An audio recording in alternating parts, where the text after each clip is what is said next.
cette deuxième activité qui va nous parler, mais au titre de la première. Les deux. Les deux, très bien. Eh bien, c'est parti. Les deux, parce que les deux sont liés.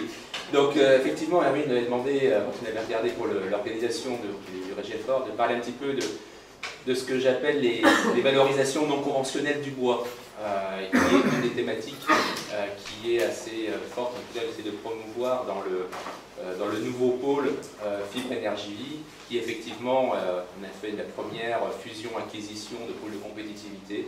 Donc là, c'est industriel qui est content, parce qu'il a fait une fusion-acquisition d'un pôle. Pour la petite histoire, il devait y avoir 11 pôles de compétitivité au départ, il y en a eu 71 parce que tout le monde en a voulu. Nous, on a déjà réussi à en supprimer un. Enfin, c'est notre pierre à l'édifice. Voilà. On a fait la grande région avant le pays.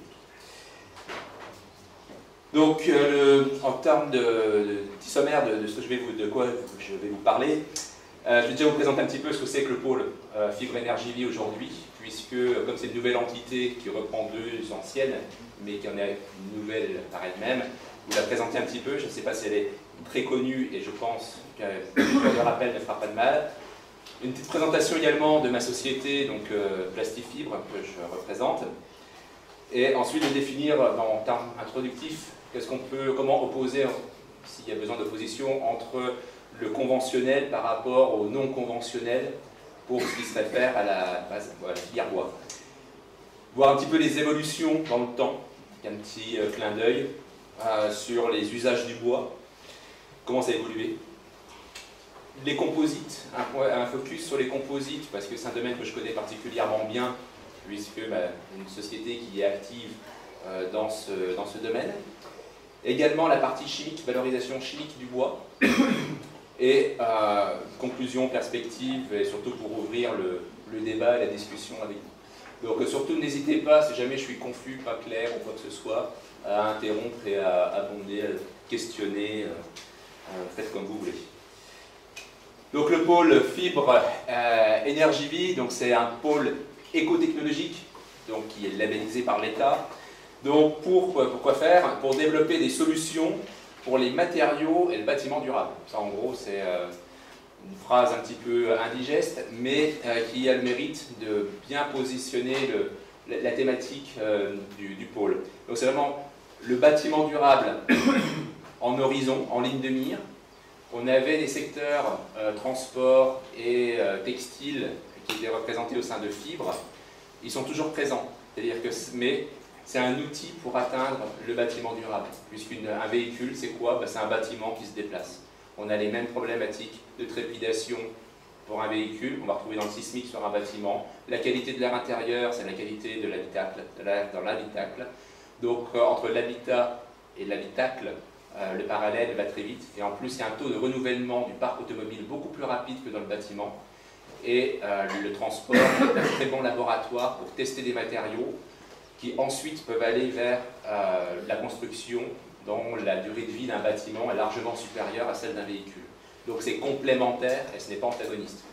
Et le textile, petit clin d'œil, si jamais un textilien s'est perdu ici, ce n'est pas oublié, mais simplement le textile c'est un procédé et ce n'est pas un matériau.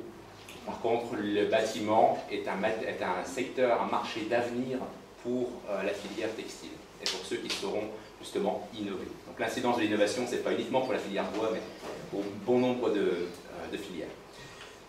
Donc on est 270 adhérents au sein du pôle, dont en gros 220 entreprises et 400 partenaires en fait, qui gravitent autour, puisque les laboratoires ne sont pas adhérents tous individuellement, mais regroupés par les universités, donc ça fait moins d'adhérents en termes de membres cotisants.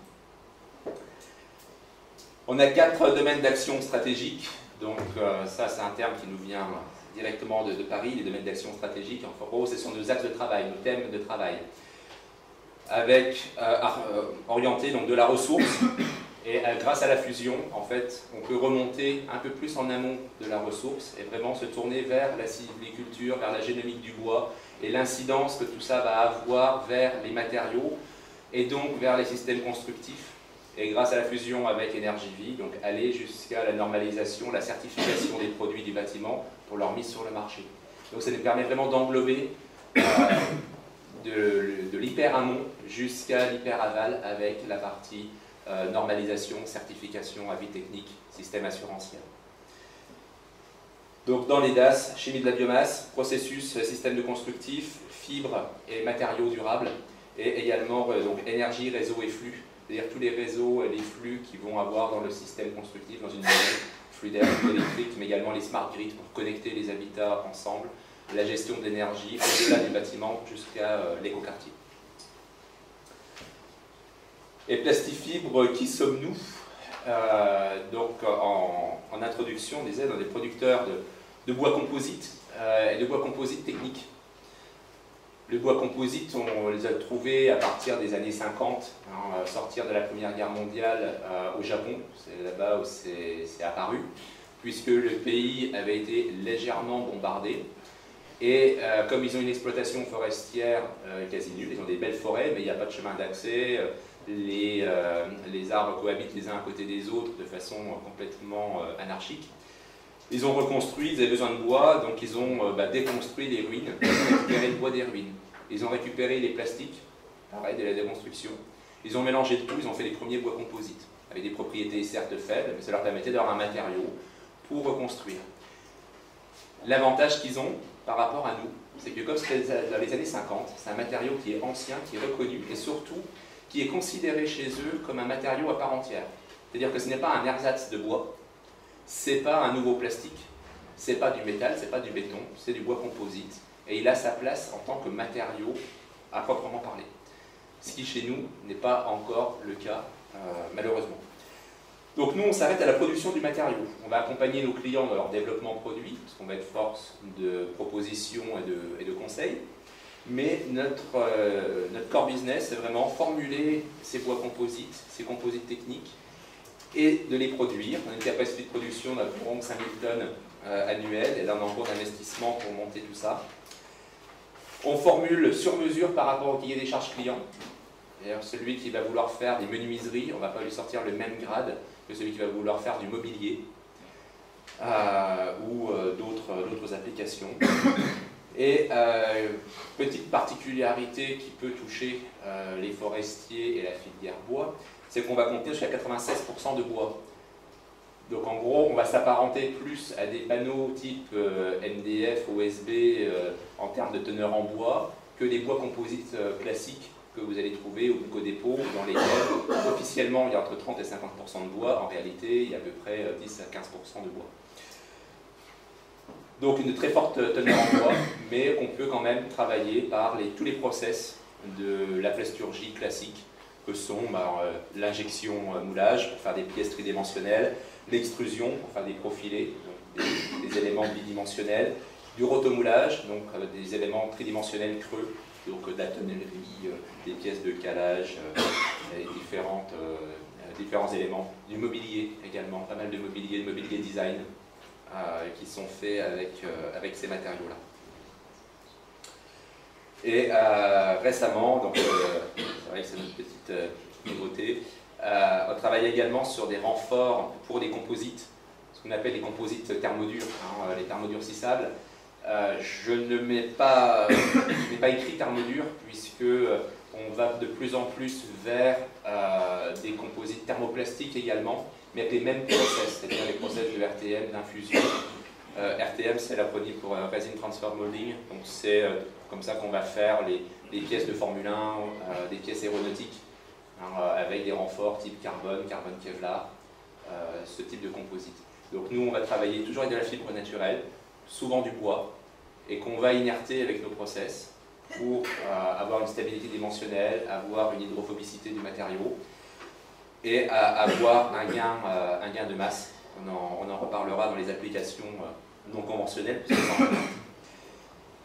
Donc, si on veut regarder la valorisation des ressources naturelles, on va avoir la tradition qui va s'opposer, entre guillemets, gentiment, à l'innovation.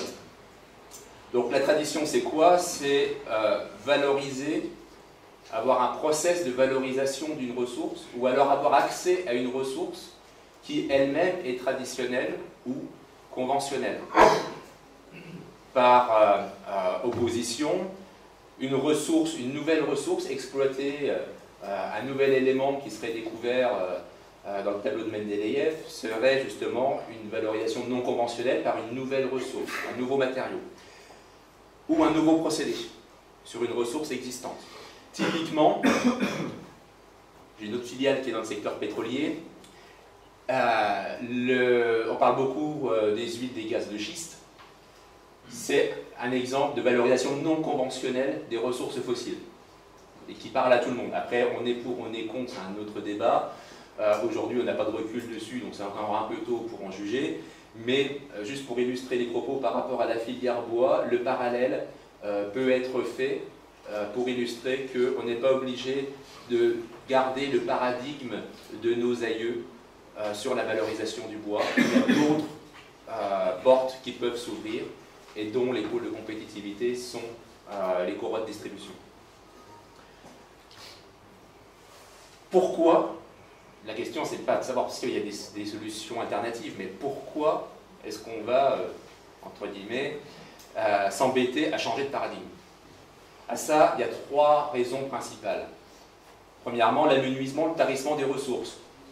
Typiquement, quand on parlait de ressources pétrolières, le peak oil, l'amenuisement des ressources fossiles, en se disant on consomme plus vite qu'elles ne sont produites, donc à un moment donné, il n'y en aura plus, il faut qu'on trouve autre chose. C'est une motivation. L'accessibilité également, en termes d'approvisionnement. Ce n'est pas parce que la ressource est disponible sur Terre et qu'elle existe qu'elle est accessible. Si vous êtes allé extraire des choses en Syrie actuellement, c'est un petit peu houleux. Donc là, c'est une raison purement géopolitique. Ça peut être des raisons techniques. Exploiter un pétrole en Sibérie va coûter beaucoup plus cher qu'en Algérie. Idem, pour le bois, il va y avoir des essences, des lieux qui vont être plus facilement accessibles, plus facilement rentables, alors que la ressource sera toujours présente. La surconsommation également peut être une cause de l'amenuisement. Ça peut être par, deuxième point, la disparition du marché. Ça, cette disparition de marché, elle peut être due à plusieurs choses. Soit une évolution du comportement du consommateur. On parlait tout à l'heure de tendance, de mode dans l'ameublement. Ça peut être la réglementation.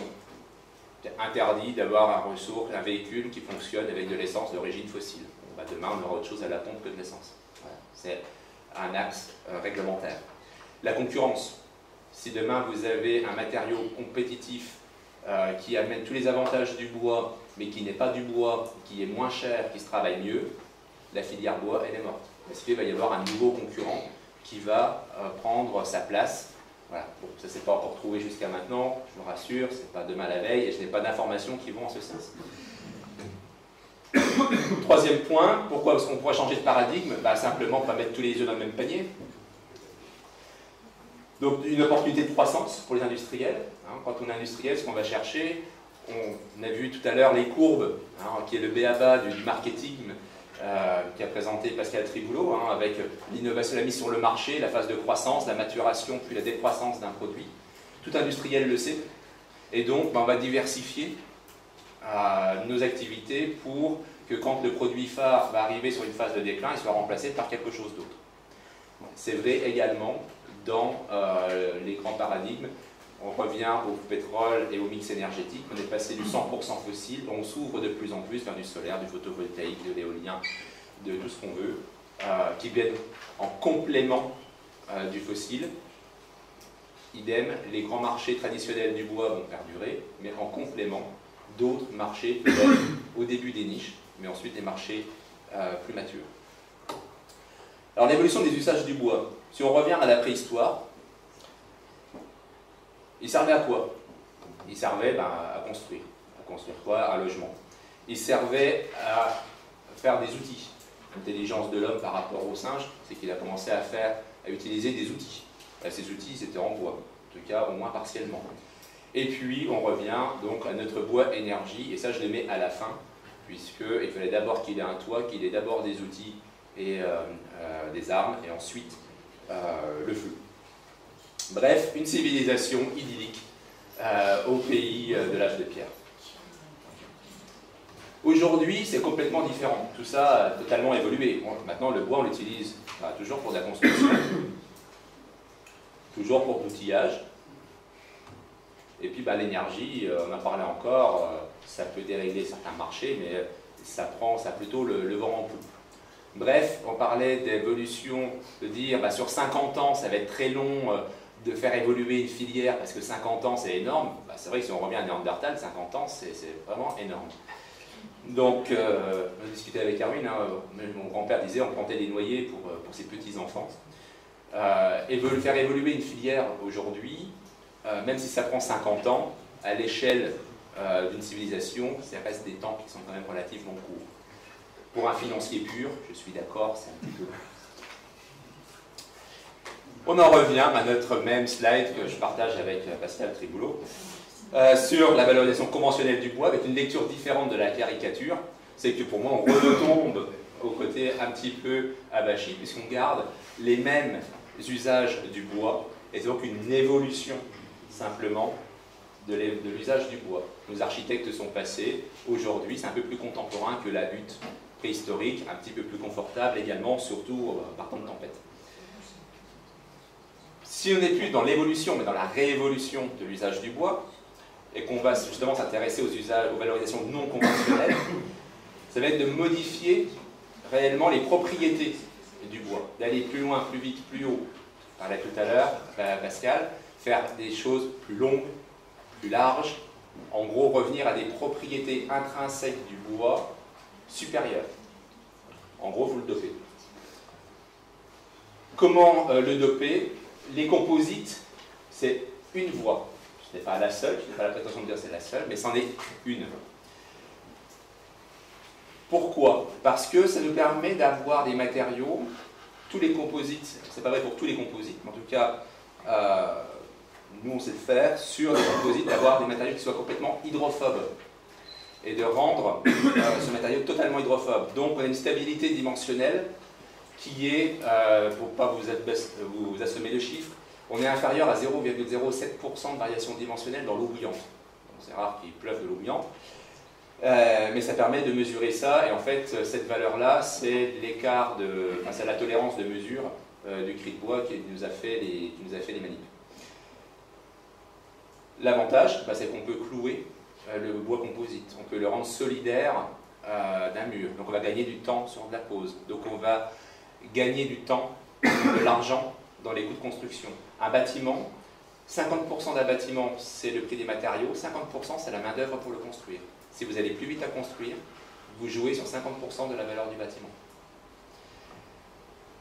La conductibilité thermique, on est à 0,17 de lambda, donc on est inférieur à certains bois, un peu supérieur à d'autres, on est inférieur à du plastique, et en tout cas ça nous permet d'avoir des menuiseries avec des performances très intéressantes, puisqu'on peut faire des chambres comme des profilés type PVC, mais avec un matériau qui contient énormément de bois, et avoir des matériaux creux alvéolaires en bois.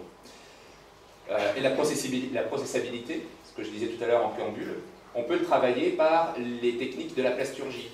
C'est-à-dire qu'au lieu d'usiner du bois et d'aller faire des copeaux, on va pouvoir le mouler et avoir des cadences qui sont sur des process développés pour l'industrie automobile, avec des répétitivités et des répétabilités qui sont extrêmes, avec des tolérances qui sont très faibles, donc avec des qualités d'assemblage, qui derrière vont avoir une incidence sur la qualité du produit fini, et donc sur l'efficacité, typiquement d'un bâtiment ou d'un véhicule. Et tout ça, pour arriver à ça, on va jouer sur quoi? On va jouer sur la nature du bois, résineux, feuillu, traitement du bois en préalable. Ouais, je vais faire comme Pascal, je vais déborder un peu.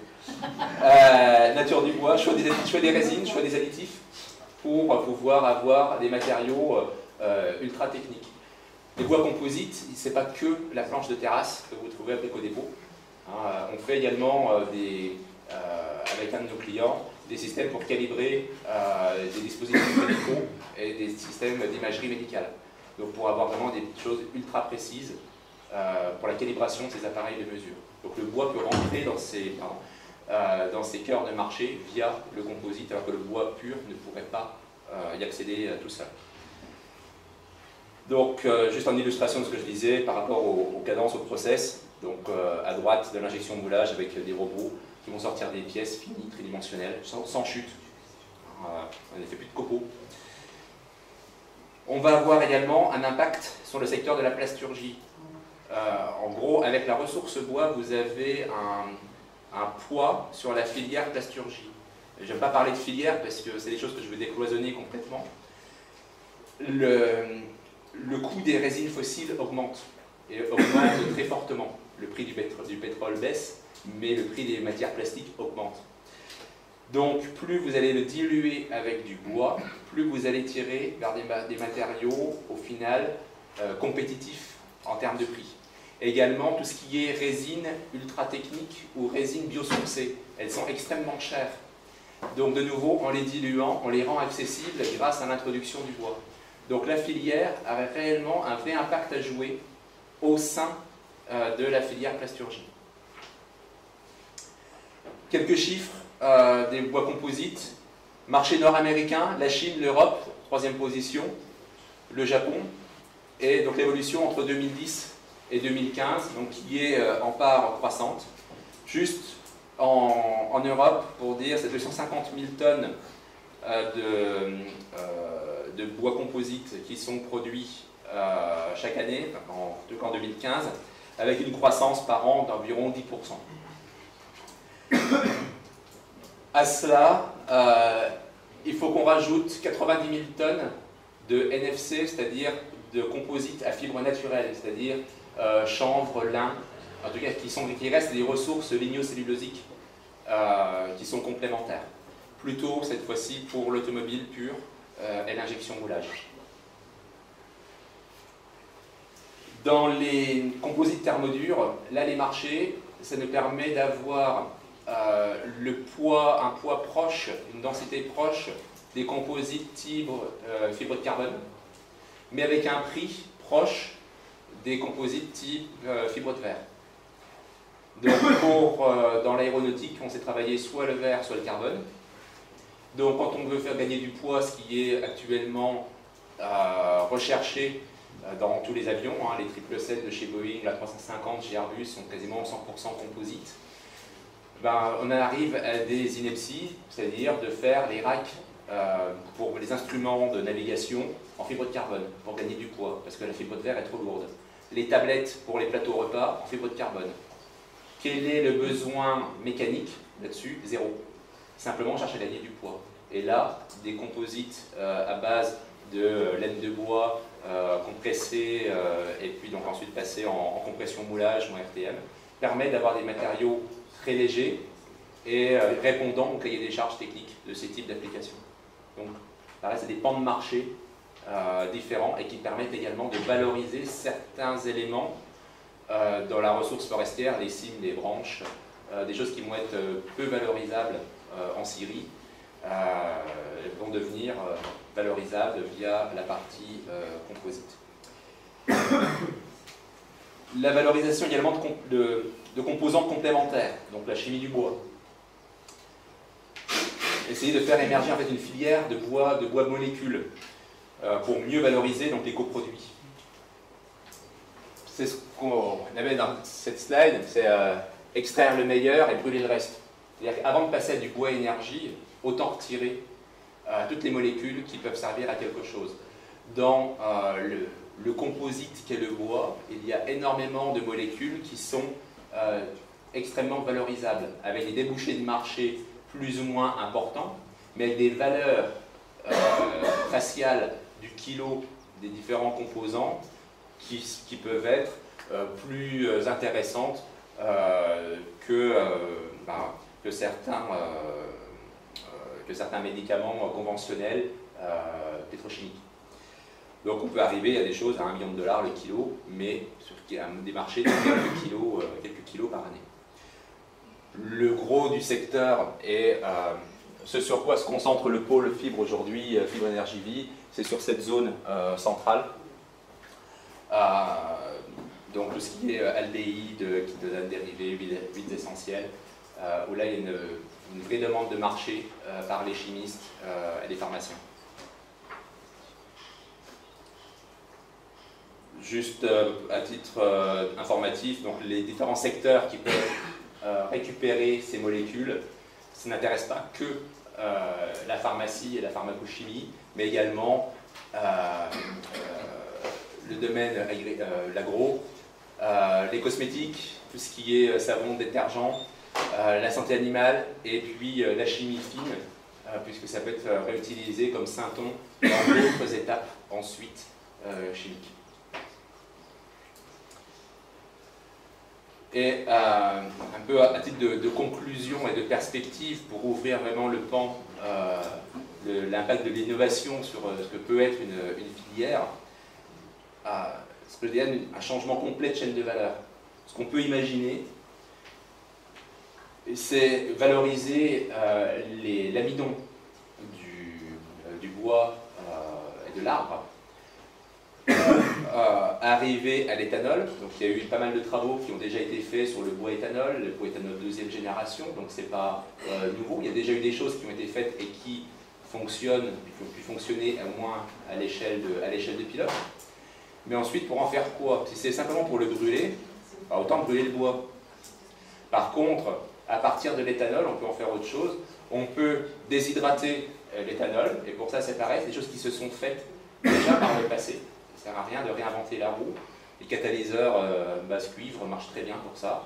Déshydrater l'éthanol, vous obtiendrez de l'éthylène. Et l'éthylène, bah, c'est le monomère du polyéthylène. Et vous refaites un polymère. Et à partir de là, bah, vous pouvez le réutiliser comme résine pour faire des bois composites, polyéthylène, bois. C'est la boucle des bouquets où vous avez un vrai matériau 100% bois, composite, avec des usages et des process qui sont complètement différents des usages, on va dire, conventionnels du bois idéal. Et ça, c'est pas... c'est un seul exemple, ce n'est qu'un exemple, mais aujourd'hui, techniquement, rien n'empêche de le faire.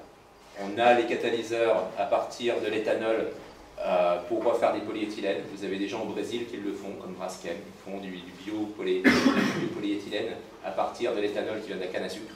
Donc tout ce chaînon industriel fonctionne et fonctionne industriellement. Et la partie avant, pour arriver à de l'alcool ex-bois, c'est des choses qui ont fonctionné au moins au degré de pilote plus. Après, il y a des investissements qui sont à faire et de la techno également à faire développer. Voilà, donc désolé d'avoir été un tout petit peu plus long que prévu. Moi, je suis à 26-40.